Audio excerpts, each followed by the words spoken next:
주님의 말씀을 그 말씀은 오류가 없어요. 그 말씀은 진리예요. 이런 말씀이 진리입니다. 진리. 그런데 기독교는 사랑이에요. 그냥 때리면 맞고 치면 그냥 당하고 뺏어가면 뺏기고, 그러고 보면 이 강자 철학을 갖고 있는 사람의 눈으로 볼 때는 얼마나 보잘것없어요. 내가 커지고 내가 높아지고 내가 잘되고 하고 그걸 웃고 하는 이런 사람의 의식과는 다르잖아요. 처음엔 누가 이기는 것 같을까요? 이쪽이 이기는 것 같지만 이제 지나가 보면 하나님이 계시잖아요.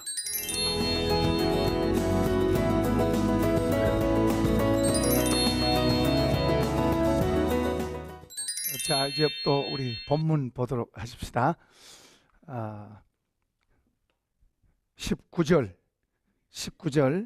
20절 같이 읽어봅시다.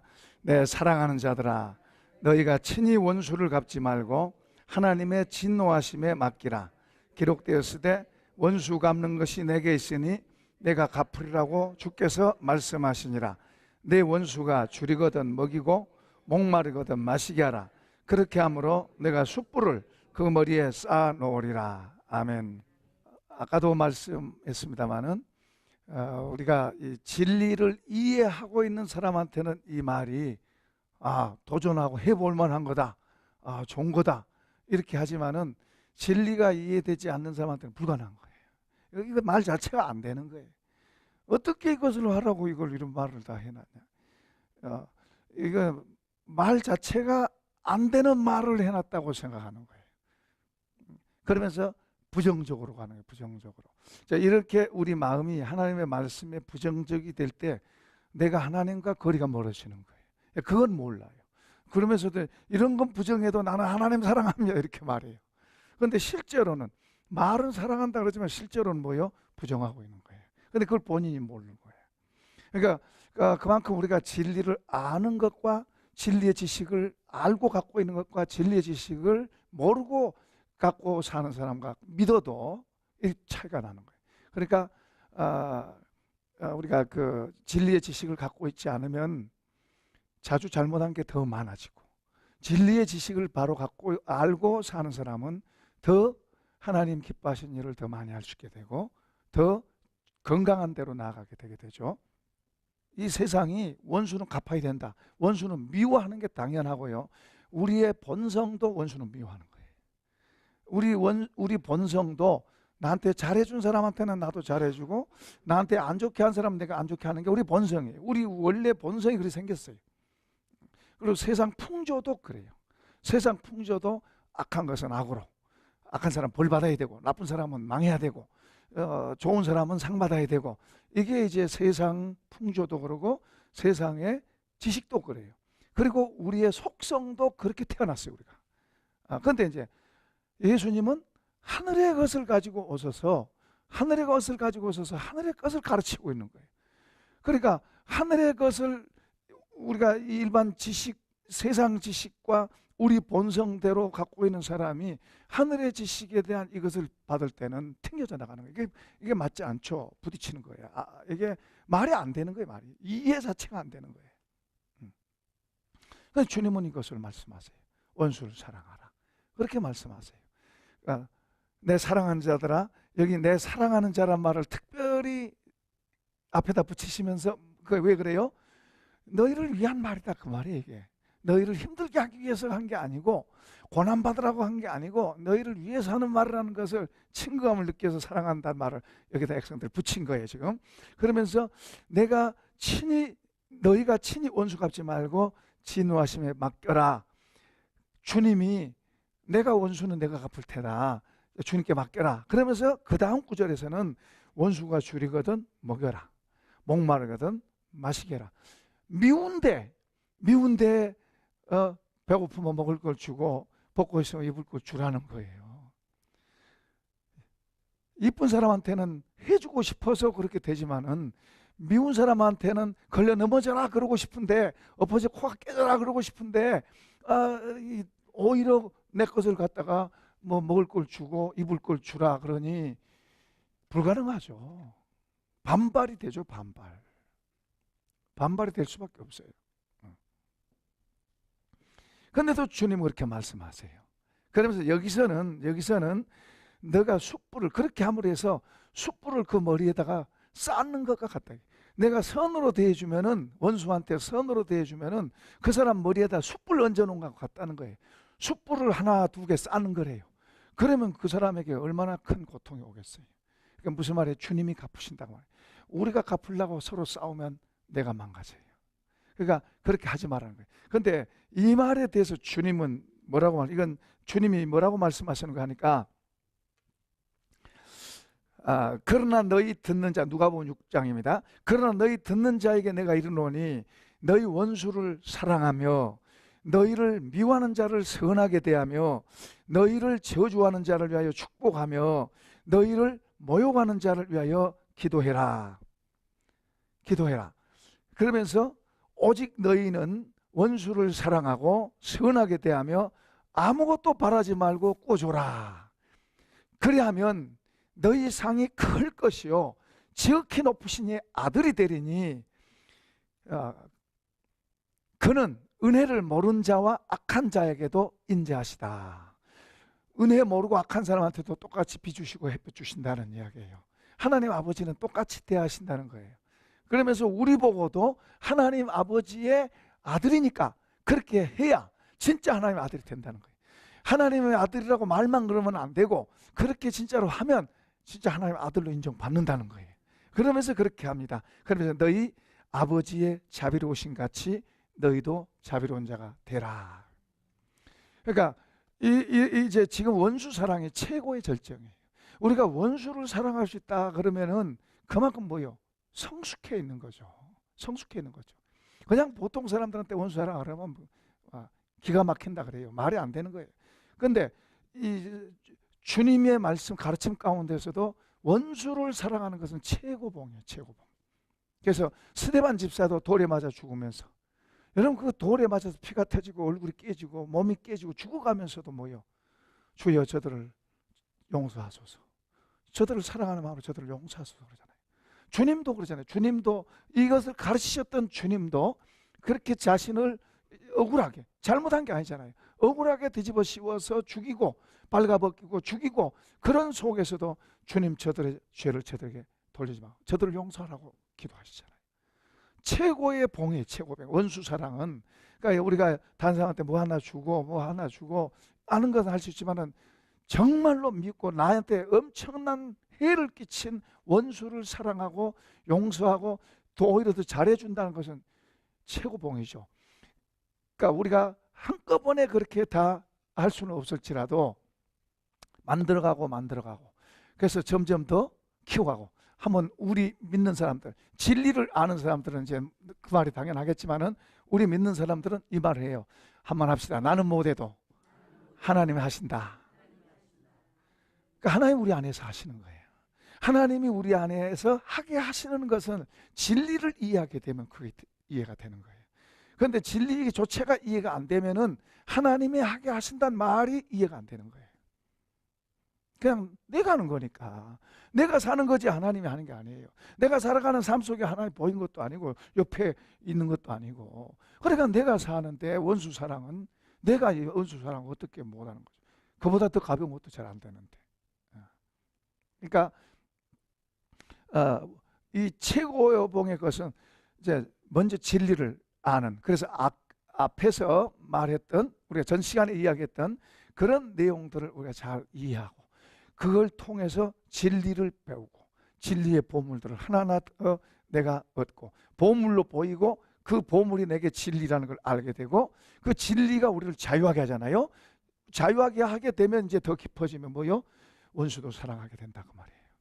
여기서도 지금 너희 아버지의 자비로움 같이 너희도 자비로운 자가 되라 그렇게 말씀하면서 너희 상이 클 것이요 또 지극히 높은 자의 아들이 되리니, 그 뭐예요? 인정받는 아들이에요. 하나님이 기뻐하시는 아들. 그러니까요, 하나님이 우리를 다 사랑하세요. 사랑하시는데 하나님이 기뻐하시는 사람이 있어요. 예수님이 세례받고 물에서 올라오실 때 하늘에서 음성이 들립니다. 이는 내 사랑하는 자요 내 기뻐하는 이라고 말해요. 내 기뻐하는 아들이다. 그러니까 우리는 하나님이 일방적으로 사랑해서 그 사랑을 우리는 입은 사람이에요. 근데 우리가 그분을 더 알게 돼서 그분이 나를 사랑하시는구나, 하나님이 나를 나 같은 걸 사랑하시는구나, 이것만 돼도 우리가 얼마나 감동적이고 우리가 세상 살아가는 맛이 나죠. 힘들고 어려워도 주님이 나를 사랑하시구나, 이것만 우리가 느껴져도 우리가 어떤 힘든 것도 이겨낼 가치가 있는 거예요. 그러니까 주님이 나를 사랑하시는데 나는 그 사랑을 못 느끼고 나는 내 멋대로 살고 있다면은 이건 바람직한 태도가 아니에요. 하나님 아버지와 나와의 관계가 그렇게 되면 안 돼요. 그분은 나를 이렇게 사랑하시는데 나는 그분이 사랑하시는지 안 하시는지 그냥 말로만 그냥 해대고 실제로 나는 그분의 사랑 경험이나 느낌이나 그런 것도 없이 살아간다면은 우리가 생각해 봐야 돼요. 주님 앞에 가서 주님이 나를 사랑하시는데 나는 왜 이 모양입니까? 주님의 사랑이 나한테는 왜 전달이 안 됩니까? 이런 문제를 가지고 주님 앞에 가서 씨름하듯이 기도도 하고 해야 되는 거예요. 그냥 눈에 보이는 거 이거 있니 없니 이것만 가지고 시비할 게 아니라 정말 주님의 사랑이 내 안에서 교감되어지고, 그리고 주님 그렇습니다. 이 주님의 사랑 교감될 때는 겉에 있고 없고 이런 것을 뛰어넘는 거예요. 아멘이죠? 뛰어넘는 거예요. 남편이 나를 사랑하는 것, 그것이 서로 교감돼서 찐하게 느껴지면은 다이아 반지 그런 거 없어도 그거 뛰어넘는 거예요. 그런 것을. 남편의 사랑이 별로 안 느껴지니까 다이아 반지 안 해주고 안 해주고 옷 안 사주고 이런 시비하는 거죠. 남편의 사랑이 서로 느껴지고 교감되어지면 그것으로 감사한 거예요. 그렇게 되면요, 내가 더 해주고 싶지 상대방과 해달라고 말보다도 내가 더 해주고 싶은 거예요. 그게 진정한 사랑이에요. 주님과의 관계도 주님은 우리를 어떻게 사랑하세요? 아들을 주시기까지 사랑해요. 남편이 그렇게 사랑하겠어요? 아버지도 사실 이런 사랑은 어렵습니다. 세상에 어떤 사람도 어려워요. 그런데 어머니는 자식 사랑에 대해서는 하지만 다른 사람은 그렇게 사랑을 못하죠. 그런데 하나님은 죄인 된 우리를 무조건, 그리고 그 헌신적인 사랑으로 사랑하셨어요. 그러면 우리가 그 사랑을 느끼고 교감해야 되잖아요. 교감. 인격적인 관계니까 교감하고. 그런 사랑을 우리가 느낄 때 우리는 어떤 것보다도 더 감격할 수 있고 감동할 수 있고 힘을 얻어서 살수있는 거예요. 그러니까 우리의 초점이 누구한테? 주께로 가야 돼. 주께로. 엉뚱한 데다 자꾸 자꾸 보내니까 주님을 놓치는 거예요. 우리의 초점이 늘 주님께 맞춰져야 돼. 주님께 맞춰져야, 주의 말씀을 들여다보고 주님께 맞춰야 그분을 얻을 수 있게 되고, 그분을 얻으면 다른 것은 있어도 없어도 감사한 거예요. 근데 주님과 이게 주님의 사랑을 못 느끼면 이제 고아처럼 되고, 부부가 살아도 과부처럼 그렇게 돼가지고 외롭게 사는 거예요. 외롭게 사는 거예요. 그러니까 우리가 사람과의 사랑도 좋죠. 사람과의 사랑도요, 부부 사이 사랑도 남편이 뭘 좋아하는지, 내가 뭘 해야 남편이 좋아하는가를 우리가 알아야 돼요. 그냥 일방적으로 미련한 사람은 일방적으로 내가 남편 사랑해, 내가 남편한테 잘해줘, 내가 남편한테 잘해주고 잘해준다고 그러면서 남편 나한테 안 잘해준다고 그런 거예요. 그건 미련한 거예요. 지혜로운 아내는 남편이 뭘 좋아하는지, 남편이 좋은 음식을 좋아하면은 좋은 음식을 해주는 거예요. 남편이 좋아하는 음식을 해주면 남편이 좋아하는 거예요. 남편이 옷 사주면 좋다고 착각하는 거예요. 옷 사주면 좋고 그러면 옷만 사주는 거예요. 그럼 남편은 내가 무슨 옷 없냐, 나는 좋은 음식 해주길 바라는데 그건 관심 없고 좋은 옷 사주면 나는 잘해준다고 잘했는데 왜 나한테 이렇게 하냐, 이렇게 되는 거예요. 그러니까 두 사람은 서로가 이것도 저것도 좋지만은 뭐를 더 좋아하는지, 상대가 뭐를 더 좋아하는지, 내가 뭘 할 때 정말 더 좋아하는지, 그런 것을 알고 그걸 해주면은 다른 것은 조금 부족해도 채워지는 거예요. 그런데 미련한 사람은 나는 자기 생각에서 이제 상대방이 해주는 거예요. 그래서 잘해서 자기는 정성껏 잘했어요. 그런데 상대방 별로 안 좋아하는 거예요. 이해되시죠? 별로 안 좋아하는 거예요. 왜냐 그러면 내가 좋아하는 것을 남편도 좋아할 거라고 생각하고 그냥 이렇게 갖다 떠다 먹이는, 어린아이처럼 떠다 먹이는 거예요. 그러면 남편은 아닌데 이렇게. 그러니까 아내 입장에서 최선을 다했다고 생각하는데 남편 입장에 뭐예요? 자기가 원하는 걸 안 한 거예요. 그래 놓고 싸우는 거예요. 이제 나는 최선을 다해서 잘했는데 뭐 안 알아준다는 이야기죠. 근데 남편 입장에서는 그게 아니에요. 남편 입장에서 원하는 건 이건데 그것은 등한히하고 자기가 생각하는 그것만 하는 거예요. 이건 이제 바꿔서 말하면 마찬가지예요. 부부 이제 남편도 마찬가지예요. 아내는 원하는 게 이건데 남편은 자기가 생각해서 이렇게 해주는 거예요. 그러면 많이 해주고 좋다고 겉으로 웃어도 속으로는 이건데, 현금을 좋아하는데 옷 사준다, 뭐 다른 거 해준다, 그걸 그렇게 한단 말이에요. 이런 등등 것이 저 사람이, 상대방이 정말 뭘 해줄 때 더 행복해하고 뭘 해줄 때 더 좋아하는지를, 그런 것을 알고 그런 것을 해주고, 좋은 말, 부드러운 말, 화 안 내고 부드러운 말이 좋아하면은 그렇게 해주는 거예요. 그렇게 서로를 위해서 할 때 적게 하고도 크게 얻게 되고, 많이 해주고도 손해 볼 수 있는, 밀어나면 그렇다는 이야기죠. 그러니까 그 서로 안다는 게 중요해요. 하나님 아버지가 뭐를 기뻐하시고 하나님 아버지가 뭐를 원하시는지를 알고 그분이 원하시는 것을 따라가는 거. 그게 뭐예요? 진리를 아는 거예요. 진리를 아는 거예요. 저번에도 이야기했지만은 늘 배워도 진리를 모를 수 있어요. 사도 바울이 말합니다. 어떤 사람은 늘 배워도 진리에 이르는 지식에 도달하지 못한다. 그런 문제만 일으킨다고 해요. 그러니까 진리를 알게 되면 진리가 우리를 자유하게 되고, 진리를 알게 될 때 그 진리를 살아가는 삶, 그 진리가 보물인 줄 알기 때문에 그래서 삶이 더 가치 있는 삶으로 바뀌는 거예요. 그러니까 주님이 진리고 주님의 가르침이 진리예요. 그 진리를 우리가 이해하고 그 진리와 내가 접해지고 그 진리 안으로 들어가서 진리가 내 것이 돼야 돼요. 그 진리가 우리를 자유케 하고 그 자유하는 삶이 될 때 우리 삶이 달라지는 거예요. 그러니까 우리는 너무 진리를 알지 이해하지 못하면 우리는 눈에 보인 것으로 평가해요. 눈에 보인 것이 더 좋아요. 그러나 진리의 눈이 열리면 진리를 잡으려고 했어요. 진리. 자, 다시 이제 우리가 로마서로 돌아가서요. 거기에 내 원수가 줄이거든 먹이고 목마르거든 마시게 하라. 그리하면 내가 숯불을 그 머리에 쌓아놓는다. 이것은 원수한테 우리가 같이 싸우면은 우리 마음을 상하고, 우리 마음을 상하게 되면은 우리 신앙의 상처를 받게 되고 손해를 보는 거예요. 그리고 같이 싸우면은요 겉으로도 손해 보게 되는 거예요. 그러니까 우리가 저주는 한이 있어도, 그러니까 진리를 이해하고 아는 사람, 진리를 붙잡고 사는 사람은 져주는 거예요. 그리고 오히려 잘해주는 거예요. 그게 하나님께서, 내가 복수한 게 아니고 누가 복수해요? 하나님이 복수하는 거예요. 하나님이 복수하면 더 무섭고 커요. 그러니까 전에 우리 그 교회와 우리 옆에 있던 교회와의 관계가 있었는데, 거기서는 그냥 아주 인간적으로 너무 막무가내를 하는 거예요. 막무가내로. 나는 그쪽하고 사이좋게 하려고, 목사님하고 사이좋게 하려고 그렇게 하는데 너무 안 맞는 거예요. 너무 막 부딪히는 거예요. 그래서 한 번은 전화가 왔어요. 목사 사이좋게 지내자고. 그러니까 내가 얼마나 반가웠어요. 이제 한참 이야기를 했어요. 그래서 맨 마지막에 목사, 나 이거 다 녹음했어. 나 경찰에 고발할 거야. 그 목사한테 고발했어. 그래서 가서 조서 작성해.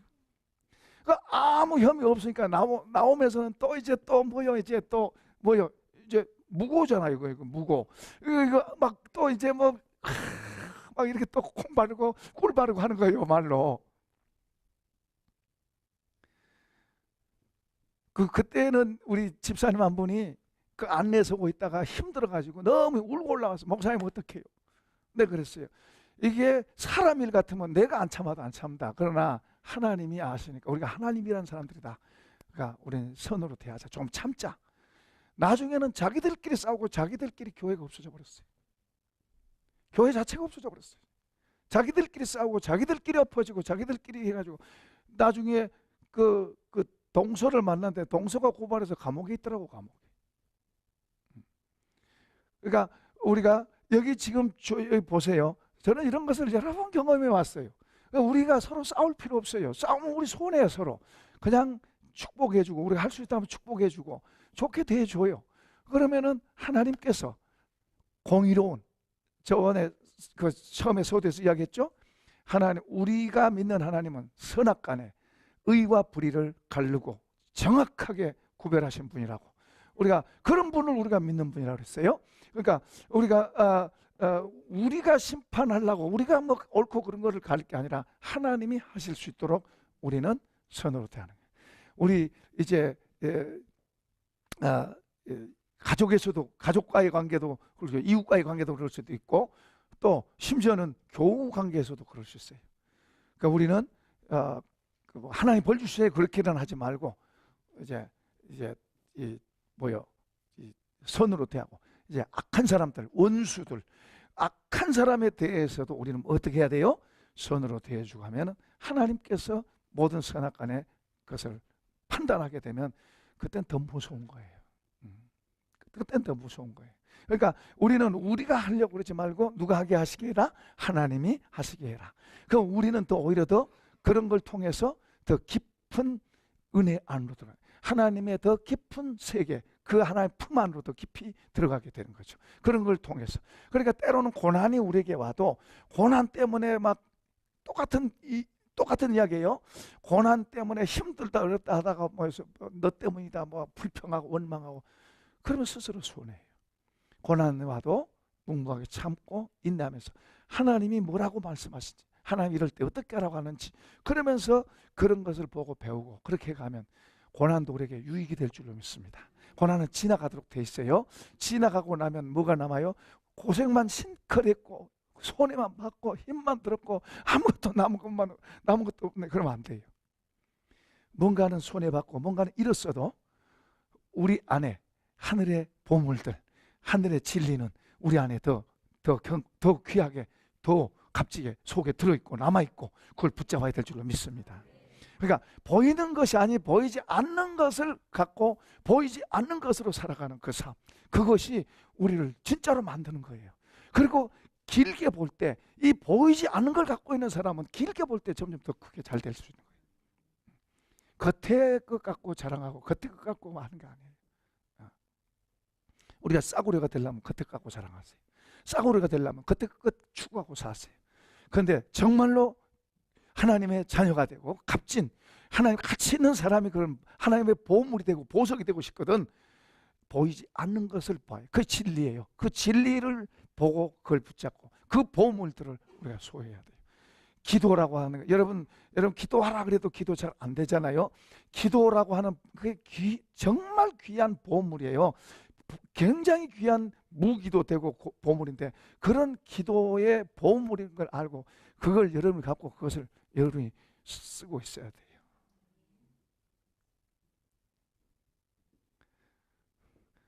그전에도 수없이 기도한다고 내가 기도했지만은 이번에 이제 어려운 일을 겪으면서 그 기도의 귀한 것을 붙잡고 그 기도를 그전에도 한다고 했지만 그전에는 그냥 할 때는 막 그냥 많이 하고 안 할 때는 또 조금 하고 이런 어떤 의미에서는 더 깊은 걸 잘 모르는 거죠. 그러나 이제 이 기도는 더 귀하게 갈고 닦고 연마하고 이건 뺏기지 않을 그런 것을 갖고 이제 기도하고 하는 거예요. 할렐루야. 그러면서 이제 더 희미했던 것이 더 확실해지고 또 잃었던 것을 다시 더 좋은 걸 얻게 되고 속에 있는 거예요. 보이지 않는 거예요. 그런 것들 그리고 더 내려놓게 되고 더 내려놓게 될수록 더 위협것을 얻게 되는 거예요. 감사하죠. 고난이 손해가 아니에요. 고난은 어떤 건 눈에 보이는 어떤 것 몇 개 이룰 수 있어요. 그러나 보이지 않는 귀한 값진 보물들, 보석들을 더 얻었으니 그거하고 비교될 게 없죠. 자 이제 여기서 더 나가서 이제 21절 읽어보십시다. 시작. 악에게 지지 말고 선으로 악을 이기라. 이건 우리가 듣기에는 굉장히 좋잖아요. 그런데 실천한다는 것은 쉬운 게 아니에요. 자, 우리가 쭉 이야기했지만은 선으로 저쪽에는 나한테 악을 대해도 나는 선으로 대하는 거예요. 다윗이 압살롬이 아들이 반란을 일으켜서 아버지를 죽이겠다고 이제 왕위를 찬탈하고 쫓아올 때 너무 급해서 맨발로 기드론 시내까지 도망갑니다. 맨발로 도망가면서 눈물로 도망가요. 너무 급하니까 신발 신을 시간이 없을 정도로 도망가는 거예요. 그러고 있는데 신하들하고 같이 이렇게 피난 가고 있는데 사울 왕가에 시므이라고 하는 그 자기 밑에서 있던 사람이에요. 시므이가 따라오면서 다윗을 향해서 저주합니다. 막 저주를 하면서 하나님의 저주를 받은 자라 그러면서 막 돌을 던지고 막 이렇게 하는 거예요. 그러니까 그 옆에 신하가 말합니다. 그러니까 다윗 입장에서는 얼마나 지금 이 쫓겨가는 상황에서 얼마나 마음이 비참하겠어요. 그런데 저 사람이 하는 행동 뭐예요? 막 속을 막 긁은 거예요. 지금 이 사람 왕이에요. 그 속을 막 긁어요. 얼마나 화나겠어요. 그 옆에 신하가 말합니다. 왕이여, 명령하면 당장 목 잘라오겠습니다. 그럼 다윗이 더 화내야 되는데 다윗이 그래요. 그냥 둬라. 하나님께서 나를 저주하게 하는 거다. 그러니까 그냥 놔둬라. 그러면서 그렇게 말하고 기도를 합니다. 그 자리에 그 말을 하고 바로 하나님이여, 이 일 때문에 나를 긍휼히 여겨주세요.